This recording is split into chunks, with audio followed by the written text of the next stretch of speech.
Well, after all these years, we finally got ourselves a Black Widow movie. Hi, my name is Charles, and today I'm going to be talking about the new movie Black Widow, directed by Kate Shortland, starring Scarlett Johansson, Florence Pugh, Rachel Weisz, David Harbour, and other people too.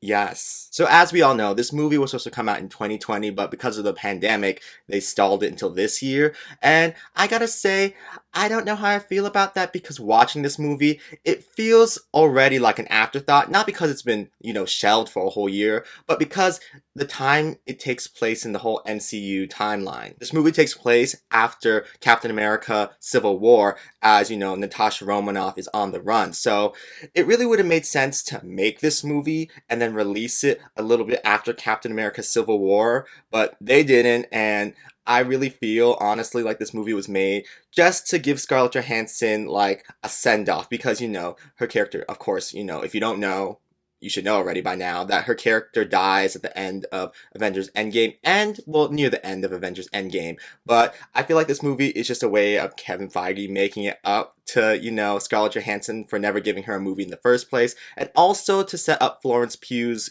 character, because I feel like she's gonna be the new Black Widow. Personally, I like this movie. I know some people don't like this movie and that there are clear problems with this movie, but overall, I really like this movie. I like the direction from Kate Shortland, and I did like Scarlett Johansson and especially Florence Pugh in this movie, but there were just some story problems that I was like, And also, the CGI was just not it. Some people were complaining that there was a lot of CGI in this movie and that it was really bad CGI, but in reality, there wasn't that much CGI, and when the CGI was there, it was bad. So there's a difference. There's a difference, people. For me, I like the first two-thirds of this movie. I like seeing Scarlett Johansson's Natasha basically have to deal with the aftermath of Civil War, and then her being by herself, and then having to go back and find her long-lost sister, Serena, who's played by Florence Pugh. I'm pretty sure her character's name is Serena. I'm gonna go that it was Serena. And then they have to go find David Harbour and Rachel Weisz, who are like their pseudo-parents.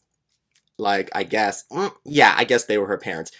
Basically, they were their parents. But I was like, all that was very entertaining to me. There were a lot of funny moments, a lot of good banter in this movie. But for me, the problems came in the third act of this movie. See, now the third act of this movie was semi-predictable because, in every Marvel movie, there's going to be a lot of CGI in the third act, and it's going to be like this huge action sequences, and it's going to be like, yes, this is what you guys came to see. But in this movie, not only was the CGI bad, it was like, oof, baby, y'all need to work on this some more, and didn't you guys have more time to work on the CGI since you had to shelve this for a year? I'm just saying, I don't know how much money that would have cost, but I'm just saying, you're Marvel, you're Disney, you can afford it. But anyway, even when there were action sequences going on in this third act, they weren't really that spectacular. I mean, in the trailer for this movie, we see this whole falling from the sky thing with Natasha and Taskmaster, and I thought, wow, we're going to get a battle, and we're just going to see them fighting all the way down from wherever they're falling down to the ground.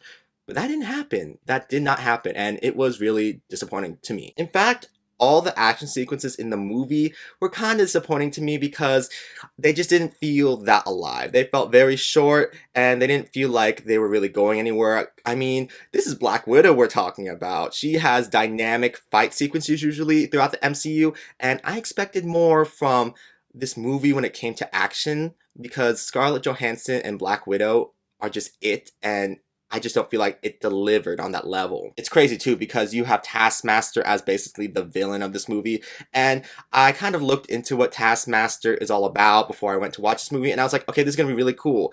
But they didn't really go anywhere with Taskmaster. I mean, the kind of emotional payoff they wanted to do at the end didn't ring true to me because, baby girl, spoiler, well, I'm not going to really spoil it. I'm just going to say collateral damage. Collateral damage, because sometimes there got to be collateral damage. If I knew I had to be collateral damage for something, I wouldn't like it, but I would be like, it is what it is as long as it serves a good purpose. But anyway, yeah, Taskmaster, ooh, you could have done so much more with what the character should have been that, I don't know, you have this character who can copy other people's fighting styles and techniques and all that, and you barely did anything with it in this movie, and it was just sad because, a movie really has a good balance when you have a really good hero and a really good villain, and I felt like this movie was really devoid of a good villain. Seriously, the CGI in the movie, that whole third act, and the fight sequences in this movie are the only things that I have a problem with. I mean, y'all really could have fixed it. Y'all really could have fixed all those things, but you didn't, so that's on you. But I really did enjoy this movie overall. As I said, I liked the direction from Kate Shortland, and I love all the actors involved in this movie. I thought they all served pretty good performances. I mean, David Harbour and Rachel Weisz didn't do that much because they're in the movie not that long, but they did what they could. Ray Winstone, the guy who plays Dreykov, maybe, he was chewing the scenery in that third act, and it was not pretty to watch. It was not pretty to watch, and I was just like, y'all, I don't know who this actor is because they gave him a with credit, I'm pretty sure, in the title credit scene at the start. And watching the movie, I was like, baby, I don't know. I don't know. Florence Pugh really is the standout of this movie. Her character is funny. She was emotional. She had really good action sequences when she had to do action sequences. And yeah, I feel like this movie was really a way to say goodbye to Scarlett Johansson's Natasha and to say hello to Yelena, as she probably will be like the new stand-in for Black Widow in this Marvel Cinematic Universe. And I'm happy for Florence Pugh. I mean, she really is getting anywhere. She's in indie, she's getting Oscar nominations. She only has one so far, but I feel that she's going to get more in the future. And now she's getting these big blockbuster movies, so she's going to become like a household name probably soon. And my mind just thinks to myself, wow, Saoirse. Wow, Saoirse. You could have been Scarlet Witch. But then again, Saoirse read the script for Age of Ultron and she said, this ain't for me.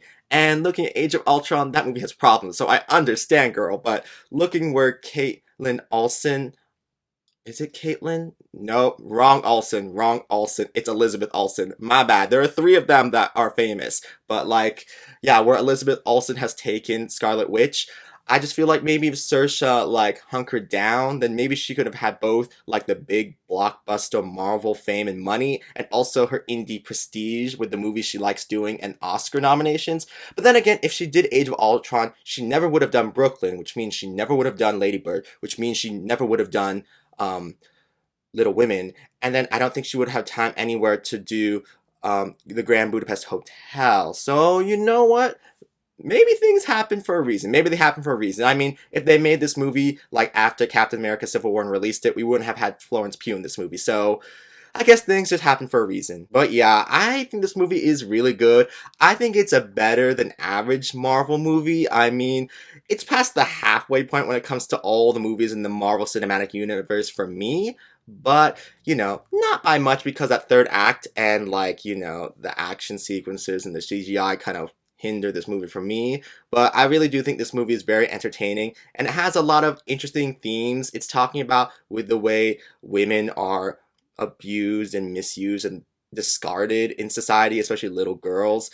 I thought they were really getting at something, especially with those credit scene at the start. That credit scene at the start was really something, and I was like, yeah, speak on human trafficking, especially when it comes to women and girls.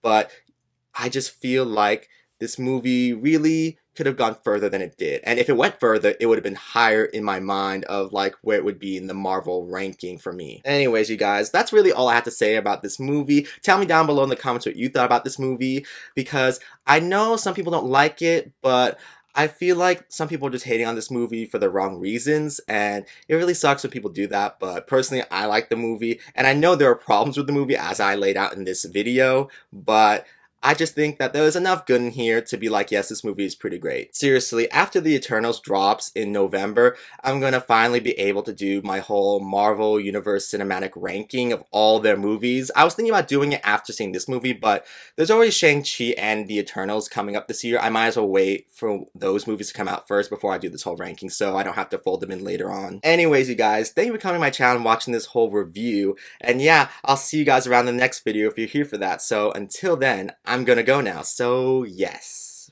bye.